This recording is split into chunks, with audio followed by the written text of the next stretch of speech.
Eh, de nuevo, bienvenidos a los que os hayáis incorporado, queridas amigas, queridos amigos. Estamos aquí en la segunda parte de esta película planetaria que estamos viviendo, esta guerra tan extraña.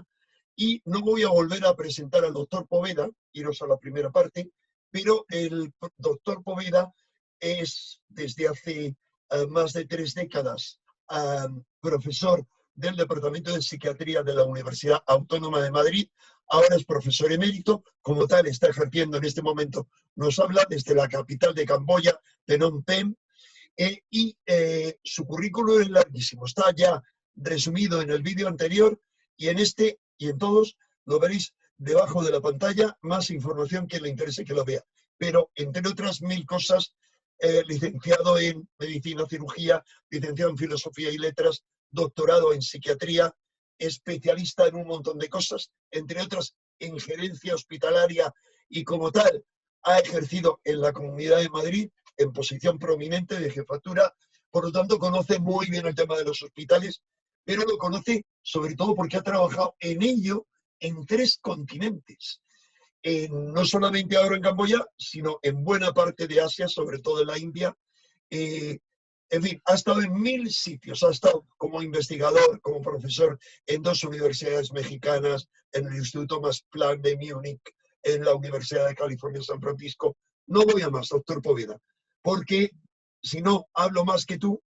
Y quiero, por favor, a los escenarios de la película. Eso es. Lo que yo te preguntaba al final del otro vídeo, continuando esta lección magistral que estás dando de interés para todo el mundo, pero especialmente para todo el personal sanitario, es una conversación, es una clase magistral dirigida a nuestros héroes, a todo el personal sanitario y muy especialmente al personal hospitalario que en ciudades donde ha sido masivo como Barcelona y Madrid han caído, luchando, combatiendo ellos en primera fila, pero luego detrás policías, etcétera, mientras que los dirigentes de todo tipo, en todos los partidos, miraban en otras direcciones. La pregunta que te planteo... Demostrando, perdóname, es que me la pones, demostrando que si se atiende profesionalmente y con la seriedad que este asunto conlleva, se evita la mortalidad. Ninguno de los políticos que han tenido cercanos los remedios y los médicos y las capacidades de aislamiento y las atenciones de enfermería ha fallecido. Han fallecido incluso la gente despistada, algunos con dinero y otros muy mayores y otros con mucho estrés que no han tenido las mismas facilidades que los políticos. Y no hablo solo de los políticos de España, que es de todo punto evidente, sino de los políticos de Inglaterra y de otros lugares, incluyendo el príncipe Charles. ¿Entendido? O sea, si uno tiene la salud pública al nivel normal y la capacidad de atención que se requiere para eso, es mucho más difícil el que el virus se le lleve a uno por delante. Ha habido mucha improvisación y mucha ocultación de datos. Y vamos con ello porque es que en realidad este es el plan propuesto por los coroneles, actualmente ya ascendidos a generales, según me informan, y este plan es fantástico. Y este plan, pues lo que busca es que, más allá del control militar... Me permito hacer un mínimo recordatorio.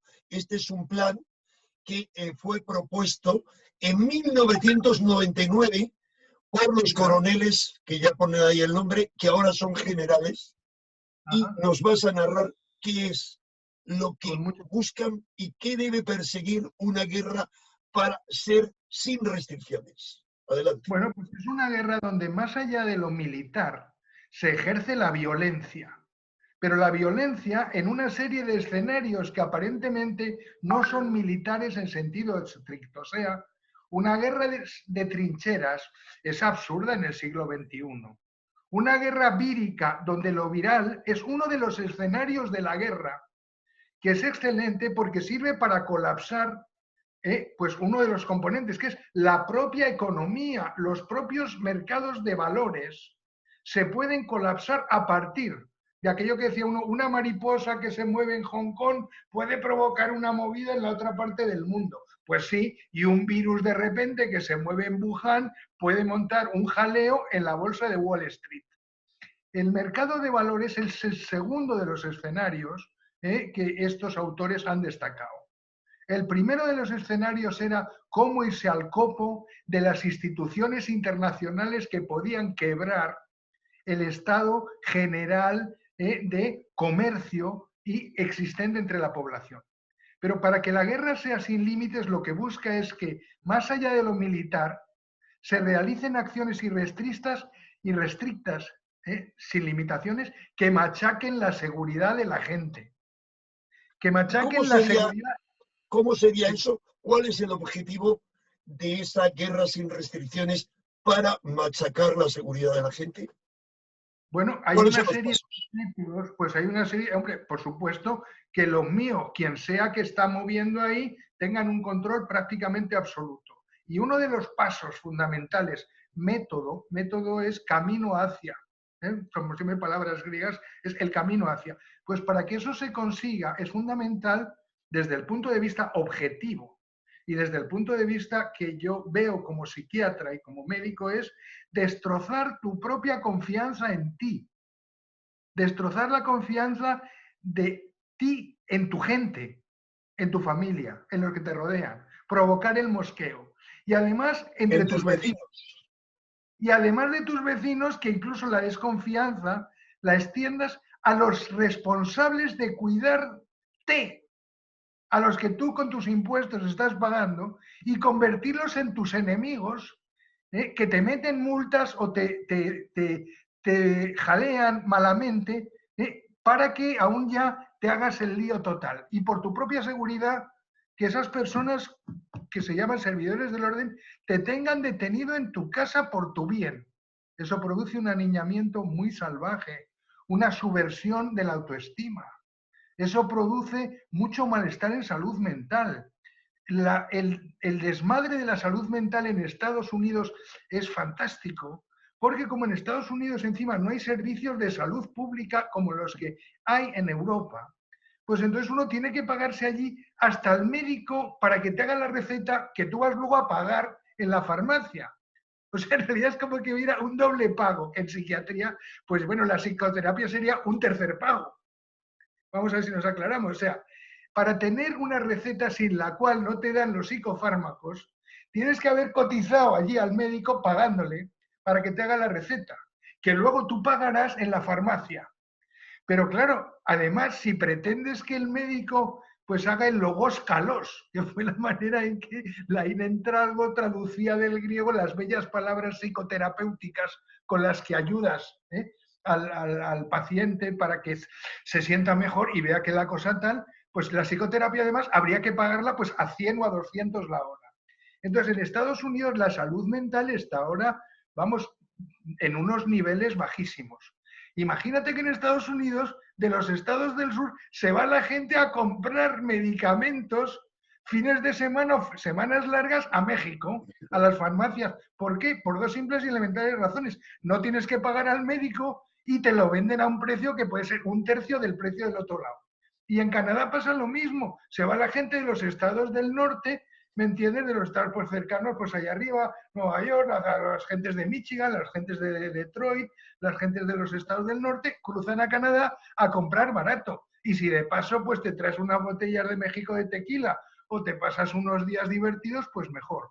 O sea, ese país ahora mismo está atravesando una situación terrible, con un empeoramiento en el que incluso se dan unas cifras no solo de ser el país con más exageradas consecuencias a nivel de muertes y a nivel de morbilidad, personas infectadas, sino de un deterioro social. Imagínate que han pasado de un 3% de desempleo, admirable, a un 30% de desempleo, con expectativas de llegar a un 50% de desempleo.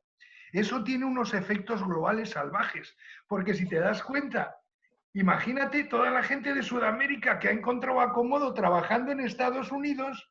Si en Estados Unidos se produce un 50% de desempleo, empiezan a bajar escopetados. Sudamericanos que trabajaban allí para abajo. México el primer país que se lo come. Sudamericanos, hispanoamericanos en general, lo primero a México. Lo primero, claro, primero a México, donde llegan sin dinero, sin papeles y con la enfermedad. Porque encima, como metas a 100 en un autobús, bastan 2 en el autobús para que te lleguen con el tema puesto. O sea que en Estados Unidos ahora mismo está habiendo más que un constipado. Y cuando en Estados Unidos había un constipado, pues el resto del mundo se ponía de aquella manera. Y ahora en Estados Unidos no es que haya una neumonía, es que parece que encima hay una trombosis. O sea, los colapsos en las residencias de adultos mayores en Estados Unidos son salvajes.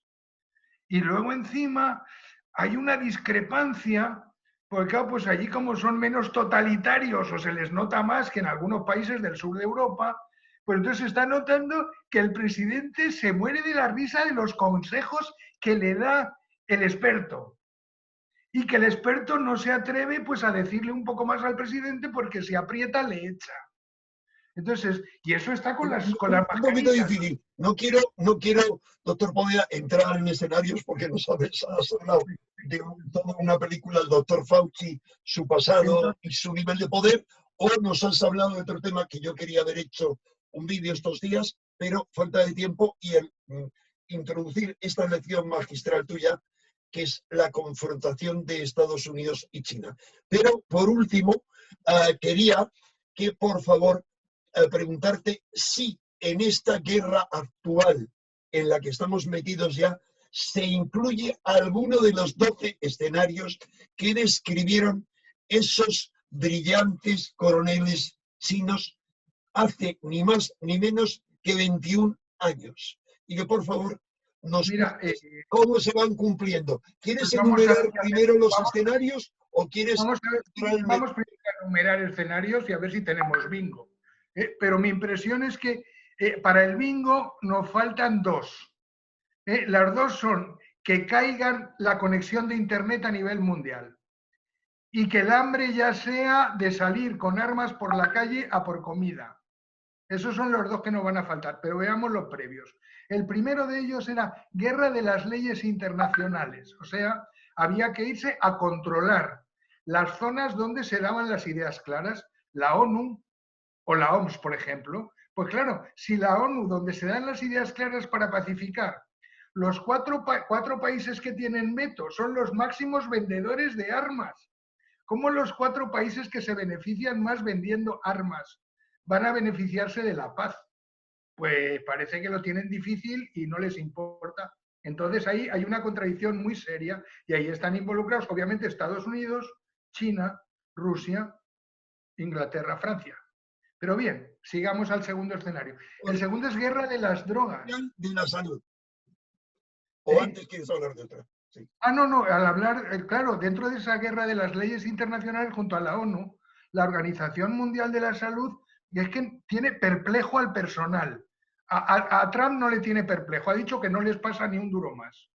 Pues claro, ¿cómo es posible que la Organización Mundial de la Salud pues haya producido pues lo que es unos fallos en lo que es un calendario errático? Porque bueno, pues que el gobierno español tenga un calendario errático, pues casi nos parece normal por cómo se ha constituido y quién lo ha constituido. Pero vamos a ver, la Organización Mundial de la Salud, que se supone que lee en inglés, ¿cómo son incapaces de no haber leído pues un artículo especializado en Clinical Microbiology Research de 2007? Vamos a publicarlo aquí, gracias siempre a la colaboración técnica que estamos teniendo de mi buena amiga María, nos está ayudando en este proceso. Adelante, doctor. Este artículo concreto se llama el SARS, una emergente y reemergente infección en el 2007. O sea, pues como la señora aquella, doña Obdulia, que a los 97 años le sorprendió la muerte. Pero coño, señora, ¿no sabía usted que a los 97 la muerte andaba por allí? Esto es del 2007. En 2007 ya había 4.000 artículos sobre el tema. ¿Qué ha hecho la Organización Mundial de la Salud en 13 años? Esta gente les ha pillado desprevenidos, no saben inglés, ¿qué es lo que leen? Pero esto sería pero claro, esto es aplicable también. ¿Por qué han cerrado las universidades? Que es donde están los que leemos los artículos internacionales. ¿Por qué no hay profesores entre los expertos, gentes que dediquen horas al asunto? Siguiente asunto. Sí. No, perdón, doctor. Que a mí... Es muy grave. No, hay un asunto especialmente doloroso para los profesionales que se han muerto o que van a morir o que están muriendo por esto. Es el tema de las autopsias, que algunos forenses en España ya lo han destacado. O sea, para saber que algo mata de alguna manera, pues un cáncer, bueno, pero ¿en dónde? ¿Qué clase de cáncer? ¿Qué es una infección? ¿Qué tipo de infección? ¿Un problema viral? Pues eso se estudia en las universidades y hay unas asignaturas, una que se llama patología, pues ya para que sepas cómo funciona eso cuando no funciona, las enfermedades. Pero hay otra que se llama, patos es sufrimiento, dolor, malestar. Etiopatogenia es la causa de. Entonces, para tú saber la causa de algo y para saber cómo el cuerpo se ha sufrido por ese algo, pues están los de anatomía patológica, o sea, los que toman un órgano o un tejido destrozado por una enfermedad y se meten con el microscopio y con el microscopio más fino que haya de última generación, ¿me entiendes? Y saben qué está pasando, qué ha pasado. ¿Cómo es posible que se haya convencido a nivel mundial a la gente con el apoyo de la Organización Mundial de la Salud y la narrativa china de que no haya habido una sola autopsia? Pero, y que las Este autopsias es un se hayan... tema clave, profesor Poveda. Eh, eh, la pregunta que tú planteas en esta lección magistral es que si los responsables políticos mundiales no saben lo que es una biopsia. Claro, porque una cosa ya es una autopsia que ya, vamos, prácticamente hace 3.500 años, cuando había que embalsamar a alguien en Egipto, pues los médicos egipcios sabían cortar, multiplicar y dividir un cuerpo y sacar las vísceras y ver qué había pasado y guardarlas eventualmente si hacía falta. Pero es que estamos en el siglo XXI y además entonces de hacer autopsias, pues que es una intervención que se hace con máscaras, que se hace con gafas, que se hace con guantes, que se hace protegida en lugares protegidos, pues eso entonces, en caso de que algo sea, oye, es que es tan raro que es que como ese cadáver te puede toser y te mata, pero óigame, por favor, han muerto cantidad de personas que se dedican a la enfermería, han muerto cantidad de personas que trabajan como personal médico, han muerto cantidad de personas que auxiliaban en las residencias de gente mayor. Esos han podido ir sin mascarillas, sin guantes o con las mascarillas y los guantes de cocinar que les hayan prestado. Y esos, en cambio, pues se han muerto muchos de ellos, o han cogido enfermedades, o están enfermos, o tienen efectos secundarios. Algunos de mis compañeros, algunos han muerto. Compañeros de mi edad o incluso más jóvenes. Otras personas o compañeras deterioradas mentalmente al ver que se les tomaba por el pito del sereno sin hacer caso, sin haber preguntado a las personas expertas. Entonces, una biopsia es que si algo ya es tan horroroso que te crees que vamos, que como te acerques a ese muerto puedes tú morir de una manera pésima, bueno, pues venga, una inyección, tamaño grande para poder absorber, clavas la inyección, aspiras y te llevas tejido de ese pulmón, de ese riñón, de ese cerebro o de donde te dé la gana y a partir de ahí, chico, ya que no tienes la mayor, pues llévatelo para el departamento de la universidad, para el centro de investigaciones científicas, para el lugar donde se estudia eso y haz biopsias. Y informa inmediatamente las biopsias, y informa a los jueces. Que los jueces sepan, porque van a tomar luego decisiones de qué está pasando. ¿Cómo es que se ha hecho de repente en el siglo XXI el muerto al hoyo? No es que el muerto al hoyo, el muerto quemado. No vaya a ser que de repente salga del hoyo y nos monte el jaleo. Pero ¿qué tipo de procedimientos? Entonces, ¿cómo es posible que el personal de enfermería y medicina haya ido de cualquier manera y no se les haya provisto a los anatomopatólogos y a los forenses de equipos suficientes para hacer muchos más? Además de ello, es decir, no, es que ya el sitio donde se hagan las operaciones con estos cadáveres tiene que tener unos aspiradores HJ21. Vaya, hombre, pues qué pena, solo hay 5 en España. Pero esos 5 de España, ¿por qué no están trabajando las 24 horas? No, es que hemos metido allí los cadáveres de los muertos por si acaso es lo que los llevábamos a otro frigorífico. Oiga, pues no, ahí está pasando algo que merece la pena saber por qué está pasando. Entonces, bueno, pues además ya Doctor, vamos a... doctor, todo esto que nos explicas con tanto detalle y precisión, claro, a mí me recuerda una vez más cómo es que tanto en España como en el resto, buena parte de Europa, la mayoría, y tantos otros países, no se habían enterado los responsables políticos ya a finales de enero de lo que venía. Vamos a ver, no, uno no es adivino a posteriori. A finales de enero yo lo tenía tan suficientemente claro que desde el 20 de enero yo iba diciéndole a Iker Jiménez, oye, esto es brutal, y a primeros de febrero grabamos un programa de televisión en el que se veía, no era adivinar, era ver los documentos, todo lo que estaba circulando, las operaciones en bolsa. Pero ya en febrero se hicieron dos Claro. programas de Cuarto Milenio, el diario El Mundo había avisado lo que venía. ¿Cómo es posible en España y en otros países que no Están se saliendo haya ahí. dotado al personal médico? Y otra cosa más importante que tú nos has detallado y nos vas a detallar, ¿cómo es que no se pusieron en marcha? Como siempre hay que decir en este país y en otros, es que hay alguien ahí arriba, es que hay alguien al mando o el mando está vacío. ¿Cómo es que no se ha utilizado la tecnología de última generación de Esa es fantástica, esa es fantástica. En el momento en que hay pues gafas para realidad virtual, que se pueden usar guantes ápticos.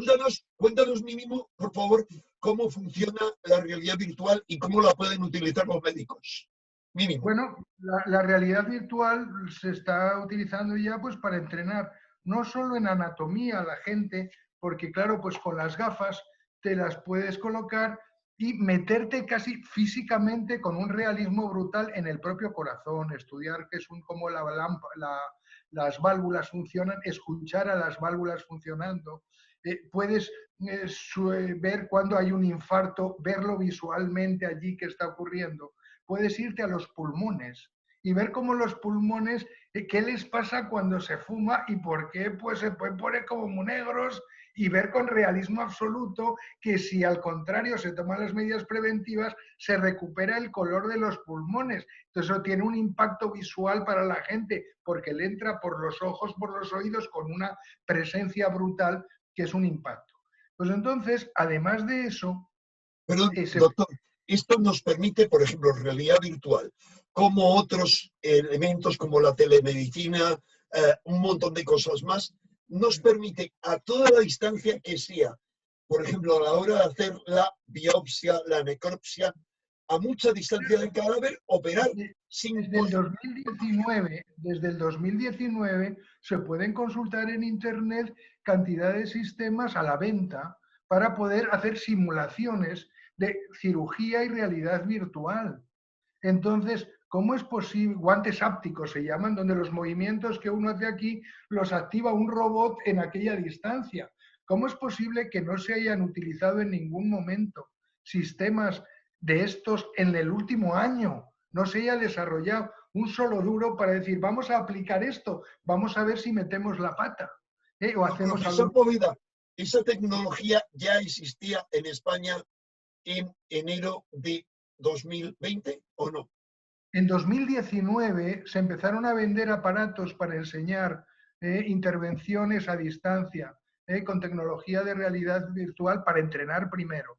Y guantes ápticos en paralelo, porque no hace falta, pues con los guantes ápticos en paralelo se puede actuar a distancia con intervenciones simples, cortar, extraer, asuntos muy básicos, muy elementales. Pero es que hacer una biopsia carece prácticamente de peligro. Por otra parte, sin irse a complejas maneras de intervención del siglo XXI, hay mamparas acrílicas en las cuales uno puede meter las manos si no entra él en la habitación y allí puede estar el cadáver y uno puede estar trajinando. Digo para que no nos vayamos al futuro donde estamos trabajando con una máquina en la luna para que la máquina en la luna rasque no sé dónde y coja unos puñados de esto y se lo traiga de aquí para allá, y somos incapaces desde el cuarto de al lado de sacar con una cuchara o sacar con un corte un determinado fragmento. Y en realidad las biopsias, chico, es clavar, aspirar, sacar y analizar. Entonces, claro, la que nos preguntan los médicos es ¿cuántos médicos, cuántas médicos han fallecido? ¿Cuántos están quebrados físicamente, emocionalmente? ¿Y cuántas personas han hecho intervenciones forenses para decirnos de qué va el bicho, que no se han hecho más que 2 o 3 anecdóticas, casi no sabe uno, si poco menos que para despistarse. O para decir, bueno, mejor que no. ¿Y cuántos forenses se han muerto? Perdona esa comparación tan salvaje. O sea, mientras que en un caso han muerto muchas personas, no ha habido una sola muerte documentada. Dice, no, es que estaba haciendo una necropsia y a los 7 días le dio un fiebrón y se ha muerto. Oye, pues es que no conocemos ese caso. Y si hay uno, sería ese uno comparable a los cientos de personas contagiadas por la atención en enfermería, en medicina, en auxilio, a todo eso. Ha habido también otras cosas que son clamorosas en el estilo de la atención, porque lo que decíamos, cuando hay instituciones supranacionales encargadas de trabajar, pero claro, si el que está a la cabeza de esa institución es una persona de ningún OMS, ¿verdad? Eso es, que no es médico. El señor que está ahí montándola no es médico. Carece, en su vida ha curado a nadie. Entonces, al contrario, los informes que hay sobre lo que él ha hecho en su historial personal, pues no ha superado ninguna oposición a persona que debe trabajar para un Estado. Como tampoco, pues hay gente dirigiendo los destinos médicos de España que no sabe lo que es una historia clínica. Que en su vida... Me permito hacer un comentario comparativo. Has dicho España, mientras que vemos el desnivel que hay en cuanto con España con respecto a nuestro vecino y hermano Portugal, donde la persona que había a cargo estaba a cargo, realmente había aquí arriba alguien, era una economista experta en gerencia hospitalaria como tú, y que conocía la materia, y así llevó bien el tema. Bueno, además es que, bueno, y pues me la pones también muy a mano, es que en la medicina y a lo mejor en España es uno de los sitios donde todavía está sin hacer ese asunto, y te lo hablo en una película donde en mi familia pues hay personal médico y personal de enfermería, ¿entiendes? En mi familia, entre mis hermanos, entre mis primos, entre mis sobrinos, ¿no? Entonces, bueno, pues parece que el personal no está respetando suficiente al personal de enfermería y a las mujeres. Y ahí sí que hay que ser feminista. Ahí entonces el personal de enfermería... El feminismo se ve ahí, andando. Hombre o mujer, pasan muchas más horas en interacción directa con los pacientes que el personal graduado como médico, que va allí luego pues a comprobar cómo está la cosa. Entonces, naturalmente, las primeras alarmas las daban en WhatsApp, personal de enfermería, en enero, que no daban crédito, en 3 minutos, llorando. Llego aquí de casa hecha polvo, de buena mañana mal dormida, me encuentro una paliza de trabajo, estoy desbordada, cada vez duermo peor, cada vez estoy más, no tengo mascarillas. Quiero decir, el personal de enfermería y el papel también de la sensibilidad femenina para este tipo de cosas. Pues claro, pues parece que hay cuestiones que tienen que ver mucho con supervivencia inmediata, con el ámbito del territorio cercano. Fíjate, esta barbaridad del poco respeto a la enfermería es qué deterioro tan brutal ha habido en las residencias de adultos mayores, donde se ha provocado el mayor deterioro. Otro día podemos entrar en ello, pero es que psicológicamente, para machacar el cuerpo humano, para actuar contra el sistema inmune, que es justo la interface contra el antivirus. O sea, si la persona inmunitariamente está bien, pues los militares que estuvieron en Wuhan pues el año pasado, pues algunos pillaron el virus, pero no hubo ninguna muerte. Estaban en los Juegos Deportivos Militares. Pero perdón, doctor, puedo ir a puesto, que ya llevamos media hora, son muchos temas. Tú que eres super... Es que el sistema inmunitario humano es más respetado a través de las relaciones sociales. Dejar a los adultos mayores con las relaciones sociales machacadas es deteriorar su sistema autoinmune. Aislarlos, impedir las visitas de los familiares, tratarlos como zombies pestosos.